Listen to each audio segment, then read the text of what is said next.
इस संसार में सभी तरह की बुराइयां उन लोगों के द्वारा फैलाई गई जो हर समय कुछ न कुछ करते रहते थे।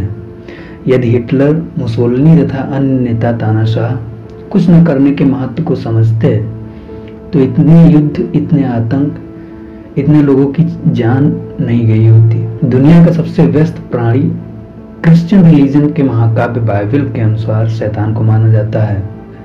उसी तरह से कुछ लोग दुनिया के लिए कुछ करने का ढोंग करके तमाम सारे उल्टे सीधे काम कर देश दुनिया की शांति भंग करते हैं। सभी व्यूअर्स को रविशंकर का नमस्कार। हम चर्चा कर रहे हैं जेबी प्रिस्टली के eminent essay on doing nothing की, जिसका हिंदी मतलब होता है कुछ न करने पर। इस निबंध में लेखक ने उन लोगों की सराहना एवं सम्मान प्रकट किया है जो शांति से जिए और शांति से इस दुनिया को छोड़कर चले गए।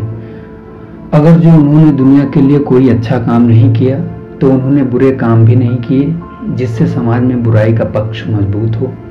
तो शुरू करते हैं the essay on doing nothing which is written by JB Priestley, who was the writer of love, who was the ambassador of peace. लेखक बताता है कि जब वह यॉर्कशायर के पहाड़ी क्षेत्रों के बीच अपने मित्र के साथ उसकी झोपड़ी में रहता था। उसका मित्र एक कलाकार था लेकिन एक आलसी साथी था। वह स्थान वहां के रेलवे स्टेशन से 1 मील दूर था। वे जब मिले तब मौसम भी बहुत सुहावना और गर्म था। हर दिन वे सुबह टहलने निकल जाते तथा पहाड़ी क्षेत्र के रास्तों से गुजरते हुए वे तब तक नहीं रुकते जब तक वे पहाड़ी पर 2000 फीट ऊपर नहीं पहुंच जाते। उन्होंने कुछ न करते हुए अपने पीठ के बल लेटकर दोपहरियां गुजारी। उनके लिए यह स्थान स्वर्ग के जैसा था। यह स्थान शोर शराबे, आवाजें, रंगों तथा सभी प्रकार के शोरों से मुक्त था। उड़ने वाले बादल, पेड़ों की गहन छाया और एक प्राकृतिक नजारा ब्रेन को व्यस्त रखने में काफी थे। लेखक और उसके मित्र ने घास के कालीन पर लेटकर खूब आनंद प्राप्त किया।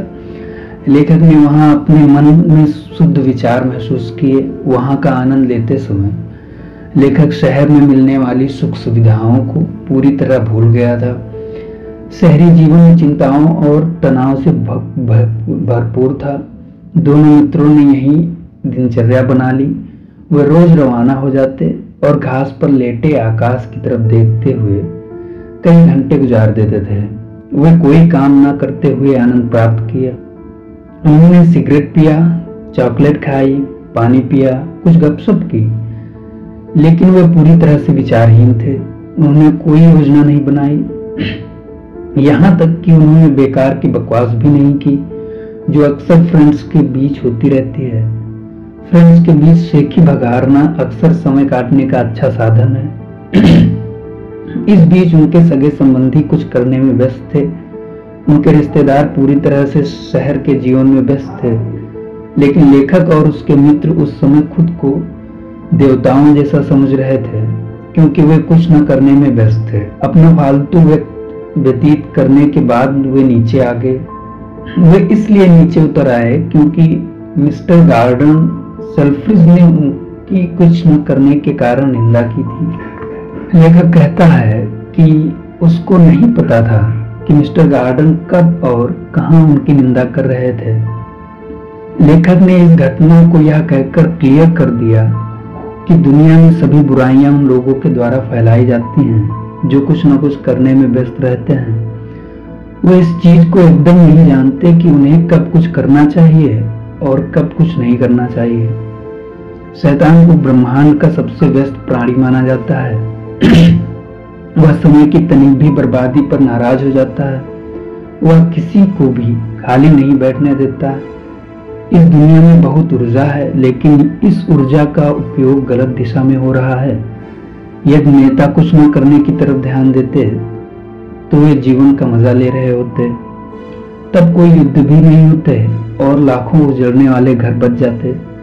लाखों बच्चे अनाथ नहीं होते। आज अमेरिका बहुत शक्तिशाली और वैभवशाली माना जाता है। अमेरिका में कुछ न करने यानी आलस्य को पहला पाप माना जाता है। वहां कठोर जीवन का सिद्धांत प्रचलित है। इसी कारण अमेरिका इतना अमीर हो गया, लेकिन वहां के लेखकों जैसे थोरो तथा वाल्ट व्हिटमैन ने कुछ न करने के महत्व को समझा और अपनी जिंदगी कुछ न करने में बिताई। विलियम वर्ड्सवर्थ को आलस्य का महत्व पता था, इसलिए वह घूमता फिरता हुआ प्रकृति को निहारते हुए कुछ न करने का आनंद उठाया। विलियम वर्ड्सवर्थ जब तक जिया तब तक उसने प्रकृति से जुड़ने की शिक्षा दी। आज भी यदि वह जीवित होता तो अपने सिद्धांत को फैलाता। धन्यवाद। यहीं पर यह ऐसे समाप्त होता है।